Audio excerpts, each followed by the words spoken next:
अमित जी, कभी आपका चप्पल के साथ वीडियो वायरल होता है। अब आपने चप्पल भी उठाई और 2 मिनट का टाइम भी दिया, चाटे मारना शुरू करूंगा। क्या कुछ पूरा मामला है? अब वो एप्लीकेशन में मुझे दे रहा है कि मैंने उसे मारा है, पीटा है, मैंने उसकी चैन तोड़ ली और या मैंने उससे पैसे मांगे, तो फिर मुझे फ़ोन क्यों कर रहा है? ये भी बात नहीं समझ में आई भाई। जिसके साथ तुम्हारा झगड़ा है उसे तुम फ़ोन कैसे कर सकते हो? मुझे ये भी बात समझ में नहीं आई कि तुम्हारे चक्कर में पब्लिक जो है इतनी धूल खा रही है, लोग गिर गए, एक्सीडेंट हो गया, जो रोज की बातें हैं, तो ये कोई तरीका थोड़ी ना है। आप कोई विपिन नाम का व्यक्ति है, उनकी ही टीम में काम करता है, उसने आपको 500 के बंडल दिए।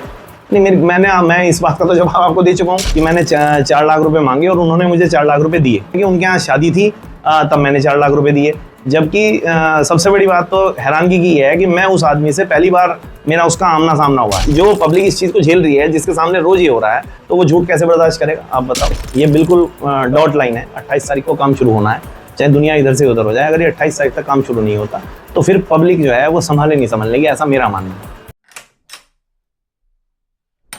इस वक्त मेरे साथ जो फ्रेम में दिख रहे हैं वो सहारनपुर से हकीकत नगर के भाजपा के पार्षद हैं। इनका वीडियो कल से चर्चाओं में है। ये कह रहे हैं, एक प्रोजेक्ट मैनेजर हैं जो सड़क का निर्माण कर रहे हैं, उनको 2 मिनट का समय दे रहे हैं। कह रहे हैं तुम्हारे पास 2 मिनट है, उसके बाद मैं चाटे मारना शुरू करूंगा। अमित जी, कभी आपका चप्पल के साथ वीडियो वायरल होता है। अब आपने चप्पल भी उठाई और 2 मिनट का टाइम भी दिया, चाटे मारना शुरू करूंगा। क्या कुछ पूरा मामला है? नहीं, देखिए, ये फिर से वही बात है। इसमें कोई ऐसी वो बात नहीं है। देखिए, जनता की जो लड़ाई है, अगर हम नहीं लड़ेंगे तो फिर और कौन लड़ेगा? जनता वहाँ 2.5-3 महीने से इतनी ज़्यादा परेशान है। ऐसे में जो है, देखो, अग्रेशन है, और अगर कोई परेशान करेगा तो निश्चित रूप से, जब एक्सीएन को कह के थक गए, पूरे नगर निगम ने इन लोगों को कह लिया, तो इनकी कार्यशैली जो है अच्छी नहीं है। और ये बात आप हकीकत नगर की जनता से जाके पूछिए। मैं गाली खा रहा हूँ इनकी वजह से। लोग मुझसे पूछते हैं मैं असहज हूँ, जबकि मैं ये मानता हूँ कि ऐसा कोई काम नहीं है जो हम लोग मिलकर नहीं कर सकते। महापौर जी का पूरा सपोर्ट रहता है, लेकिन इनके हालात को देखते हुए तो बहुत बुरे हालात हैं। कोई सुनने को तैयार नहीं, कोई समझने को तैयार नहीं, और बात सिर्फ ये है कि ये किसी की नहीं मानते। अब ये जो हकीकत नगर वाली सड़क है, सीएम ग्रिड योजना के तहत बन रही है। अक्टूबर में इसकी शुरुआत हुई बनने की, दिसंबर से काम चालू हुआ। जी बिल्कुल। अब तक कितना प्रोग्रेस है और कितना होना चाहिए था आपकी नज़र में? नहीं, अब तक तो हम लगभग जो है 60% काम हम कर चुके होते। अब तक अगर ये सीरियस हो, अभी तो 15% काम हुआ है। कारण क्या है इसके पीछे इतना डिले होने का? डिले होने के कई कारण हैं। पहला कारण तो ये है कि लखनऊ का और सहारनपुर का कोऑर्डिनेशन ना होना, नगर निगम की टीम का और लखनऊ की टीम्स का कोऑर्डिनेशन ना होना, कि हमने काम शुरू करा दिया, ड्राइंग अब तक आई नहीं है। ये इससे बुरी बात कोई हो नहीं सकती। लेकिन चलिए, अगर किसी वजह से काम रुक ही गया है तो उसके बदले जो वहाँ पानी छिड़कना है, एक दिन में 1 बार 2 बार पब्लिक के कहने से, मेरे कहने से, पब्लिक वहाँ उनके ऑफिस में जाके बैठी है, तब वो टैंकर आ रहा है। ठीक है, इन्हें इतना महसूस नहीं होता कि तुम्हारे चक्कर में पब्लिक जो है इतनी धूल खा रही है, लोग गिर गए, एक्सीडेंट हो गया, जो रोज की बातें हैं। तो ये कोई तरीका थोड़ी ना है। आप उस रोड से गुजरो, धूल का अंबार है, लोग यहाँ ग्राहक आने बंद हो गए, और लोग जो दुकानों में सामान है, आदमी अपने बेचने के लिए रखता है, उसके हालत देखो आप जाके, पूरी दुकान धूल में अटी पड़ी है। ये कौन सा तरीका हुआ काम करने का? क्या काम डिले होने का दूसरा कारण कमीशन है? नहीं, ऐसा बिल्कुल मांग रहे हैं, उन्हें कमीशन नहीं मिल रही। ऐसा बिल्कुल नहीं है। मेरे ऊपर भी आरोप है, आपने सुना भी होगा कल मीडिया में। प्रोजेक्ट मैनेजर ने एक बात कही कि आपने दिसंबर के महीने में 20 लाख रुपए की डिमांड करी, और उन्होंने जनवरी के महीने में आपको 4 लाख रुपए दिए। आप और पैसे मांग रहे हो, आप तक पैसा नहीं पहुंचा, तो उन्होंने काम रोक दिया। देखो, ये वीडियो मैंने भी सुनी है। उसमें आप ध्यान से अगर देखेंगे, उन्होंने 2 बार ये कहा कि मैंने 4 लाख रुपए मांगे और उन्होंने मुझे 4 लाख रुपए दिए। फिर वो दोबारा से कह रहे हैं कि उनके यहाँ शादी थी, तब मैंने 4 लाख रुपए दिए। जबकि सबसे बड़ी बात तो हैरानगी की है कि मैं उस आदमी से पहली बार मेरा उसका आमना सामना हुआ है। मतलब आमना सामना तो खैर एक बार मेरा नगर निगम में मीटिंग में हुआ था, लेकिन उस लड़के से मैंने जीवन में पहली बार आमने सामने बात की है। मेरे पास व्हाट्सअप की सारी चैट पड़ी है। आज तक इसका खुद फ़ोन आया था मेरे पास कि अब के बाद से मैं प्रॉब्लम देखूंगा, तो आप मुझे कोई भी हकीकत नगर की समस्या हो, आप मुझे व्हाट्सअप छोड़ दिया कीजिए। तो मैंने उसको छोड़ी हुई है सारी, वो सारी है। लेकिन आज तक मेरी उससे आमने सामने बात नहीं हुई थी। दूसरी बात रहेगी बात आरोप की, मैं अपने पार्षद के पिछले कार्यकाल पे जाता हूँ, डॉक्टर अंजू सहगल वाली गली में, जो डॉक्टर सहगल का हॉस्पिटल है, वहाँ पर लोग पार्किंग करते हैं। वहाँ पर जो हॉस्पिटल में मरीज और उनके साथ तीमारदार आते हैं, उनकी पार्किंग सड़क पे रहती है। वहाँ पे गली कंजेस्टेड है, पूरी शास्त्री नगर और साकेत कॉलोनी के जाने वालों को वहाँ ये समस्या रहती है। पूरी कॉलोनी ने मिलके हॉस्पिटल के खिलाफ उस समय आवाज़ उठाई, पूरा हंगामा हुआ।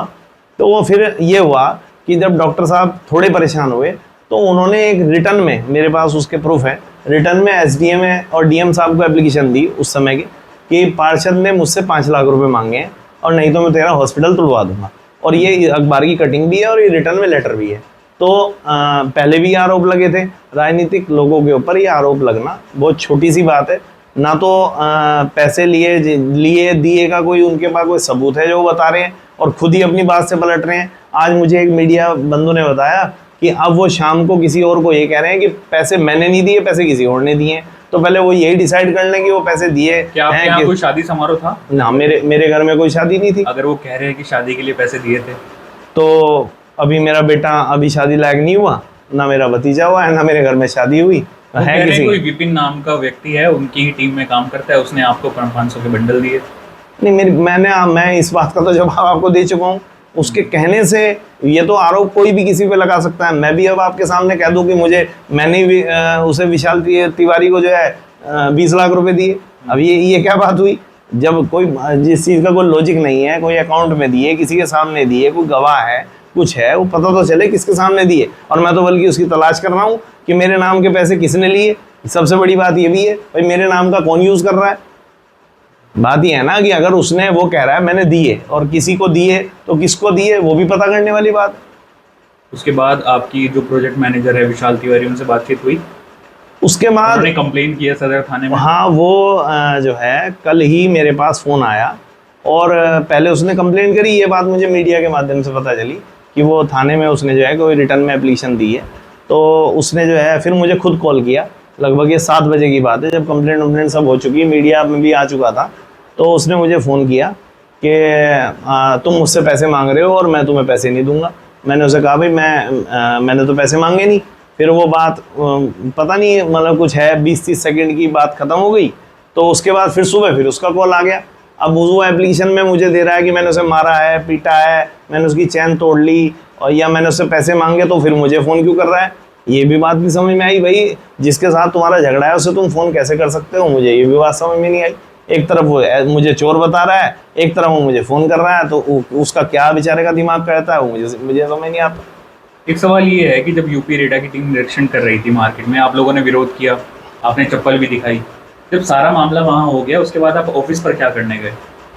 देखिए, यूपी रेडा की टीम सदर थाने पे इंस्पेक्शन के लिए खड़ी थी। मेरे पास नगर निगम से सूचना आई थी कि पार्षद जी आपको जो है लगभग 1:15 बजे करीब वहाँ पहुँचना है सदर थाने पर और वहाँ पर टीम आएगी और आपको जो अपनी समस्याएं हैं उनके सामने रखनी। हम लोग जो है, मैंने व्यापारी बंधुओं को भी बताया रास्ते में कि भाई आप जो है साथ चलें और जो समस्याएं अब जब बात आपे से बाहर हो रही है तो आप उनके सामने रखें। तो वहाँ पर सभी व्यापारीगण उस रोड के जो जिनकी दुकानें हैं वो सभी लोग वहाँ पर पहुँचे। उन्होंने उनसे बातचीत शुरू करी। वहाँ पर भी गर्मा गर्मी हुई, लेकिन यूपी रेडा के जो अधिकारी आए थे वो बहुत जो है सज्जन प्रवृत्ति के थे और हमारे नगर निगम के अधिकारी थे। उनसे अभद्रता का कोई सवाल ही पैदा इसलिए नहीं होता कि वो आदमी हमारे बीच में अब दूसरी बार आए हैं। पहली बार आए थे जब हम एस्टीमेट बना रहे थे, जब काम भी शुरू नहीं हुआ था, पहली बार वो तब आए थे। उसके बाद वो अब आए हैं, मैं उन्हें अच्छे से जानता हूँ। वो आदमी एक ऐसा आदमी था जिसके पास सोल्यूशन था, तो उसके साथ अभद्रता की कोई बात ही नहीं थी। बात खराब कहाँ हुई? जहाँ स्थिति हॉट टॉक पे आ गई या जहाँ पब्लिक अग्रेसिव हो गई, जब उन्होंने उन कॉन्ट्रैक्टर से ये पूछा कि तुम ये पानी क्यों नहीं छिड़कवाया तुमने, या ये जो लाइन डालने का काम है ये क्यों नहीं किया तुमने, तो उसने झूठ बोला जी साहब मैं तो कर रहा हूँ। अब जो आदमी जो पब्लिक इस चीज़ को झेल रही है, जिसके सामने रोज ये हो रहा है, तो वो झूठ कैसे बर्दाश्त करेगा? आप बताओ। ये बात हुई, इस चीज़ पे पब्लिक जो है अग्रेसिव हो गई। उसके बाद आप ऑफिस पर गए? और हाँ, उसके बाद जो है उन्होंने ही जो अद्वैत जी आए थे यूपी रेडा से, उन्होंने ही बोला कि ऐसा करते हैं कि हम जो है इन्हीं के ऑफिस में बैठ लेते हैं। तो सभी लोग जो है जब रास्ते में थे तब 30-40 लोग थे। जब ऑफिस तक पहुंचे तो लोगों को भी पता लगा कि भाई अब कोई ना कोई सोल्यूशन की तरफ बढ़ेगी बात। तो वहाँ पर जो है लगभग 10 से 12 लोग उनके ऑफिस में फिर हकीकत नगर के थे, सभी लोग व्यापारी। अब उस ऑफिस का वीडियो वायरल हुआ और आप पूरी तरीके से उस प्रोजेक्ट मैनेजर को धमका रहे हो, 2 मिनट का टाइम दे रहे हो थप्पड़ मारने की बात कही जा रही है और सॉरी बोलने के लिए कह रहे हो। 1 मिनट का वीडियो आया, लेकिन उससे आगे क्या हुआ उस दफ्तर के अंदर?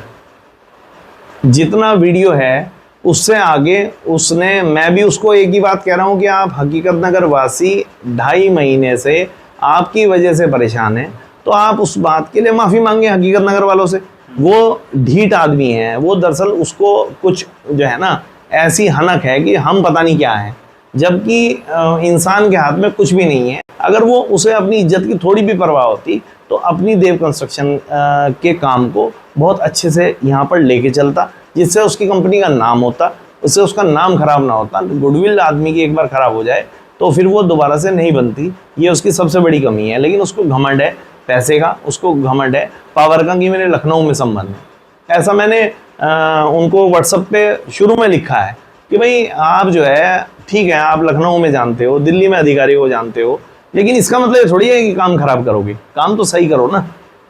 उनका कोई जवाब इस बात पे नहीं आया। अब उन्होंने कंप्लेन कर दी, आगे आपका क्या रुख रहेगा? नहीं, मेरा रुख तो बहुत साफ है। वो आज पता चला है कि डीआईजी साहब के पास भी वो लड़का जो है गया था, वो कंप्लेंट लेकर के और थाने में दी है और सब जगह मिली है। ऊपर से वो सिफारिशें भी करा रहा है, लखनऊ से भी फ़ोन आ रहे हैं कि भाई इसमें जो है आप सही कार्रवाई करो। तो मैं बिना लखनऊ वालों को कह रहा हूँ कि इसमें सही कार्रवाई होनी चाहिए, दूध का दूध पानी का पानी होना चाहिए। इसमें जांच हो, जो कल की घटना है उसका पता चले, जो पैसे मांगे गए हैं उसका पता चले, और जो कमर पे उसके निशान है वो किसने उसको मारा या उसने निशान बनाए इसका पता चले। ये बात सामने आनी चाहिए। अब इस पूरे प्रकरण को लेकर आपकी पार्टी या आपके जो दल नेता है उनसे कोई बातचीत हुई, संपर्क?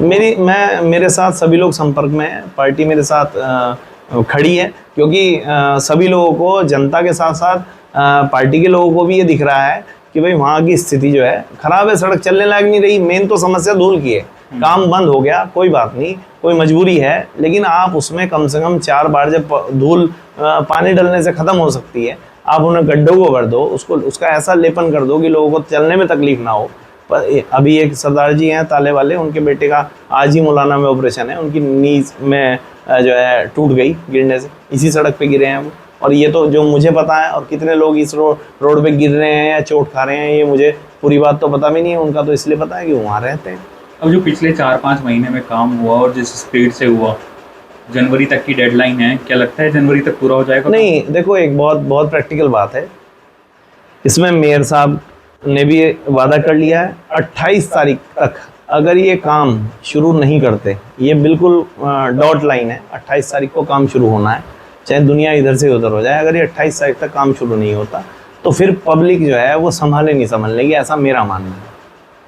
नहीं, 28 से तो शुरू हो ना हो, लेकिन क्या जनवरी तक पूरा हो जाएगा काम? अगर देखो, अगर ये काम तरीके से करें तो ऐसा कोई काम नहीं है, इम्पॉसिबल कोई चीज़ नहीं होती, ये काम बड़े आराम से हो जाएगा। लेकिन इनके पास ना तो एक्सपर्ट्स की टीम है, ना ये सही तरीके से काम करना और कराना जानते हैं, इन्हें अपने नाम की परवाह नहीं है। अब इस पूरे प्रकरण में जो भी चीज़ रही वो कमीशन की रही। आप कह रहे हो उसको यूपी सीएम ग्रिड योजना के तहत हो रहा है, क्या निगम के द्वारा जितने भी निर्माण होते हैं उसमें भी कमीशन का खेल होता है? नहीं, मेरी जानकारी में ऐसी कोई बात नहीं। पार्षद नेताओं का या अधिकारियों की कोई कमीशन रहती है? देखो, हमें तो अपना पता है, आगे की बात अधिकारी और नेतागण जाने, वो उनको पता होगा। हमें, हमारे सामने कोई ऐसी बात कभी नहीं आई। जितने सवाल हमने अमित त्यागी जी से करे, इससे पूर्व में हमारी बात हुई थी जो प्रोजेक्ट मैनेजर है विशाल तिवारी, उन्होंने जो आरोप लगाए उसी के बिहाफ पर हमने अमित त्यागी जी से सवाल किए। आज हमने शाम को जो प्रोजेक्ट मैनेजर है विशाल तिवारी, उनसे संपर्क करने की फ़ोन पर कई बार कोशिश की, उनसे संपर्क नहीं हो पाया। हालांकि जो सुबह बातचीत हुई, उन्होंने कहा कि वो इस वक्त आगरा में है। इस मामले से जुड़ी आगे जो भी अपडेट होगी सिटी वेब न्यूज़ आप तक पहुंचाएगा। अभी के लिए इतना ही, धन्यवाद। This news is brought to you by Chawla electronics, Ambala road, Saharanpur. Chawla electronics 37 सालों से भरोसे और क्वालिटी का नाम, एक छत के नीचे बड़े ब्रांड्स की विशाल रेंज, वो भी ऑनलाइन से सस्ते दामों पर। चावला इलेक्ट्रॉनिक्स पर LG, Samsung, Whirlpool, Havells, Lloyd, Godrej, Voltas, blue star, Kenstar, Microtek और सनफ्लिम जैसे बड़े ब्रांड्स के AC, LED, fridge, washing machine, cooler, deep freezer, microwave oven, inverter, battery और चूल्हा चिमनी जैसी चीजों की विशाल रेंज उपलब्ध है।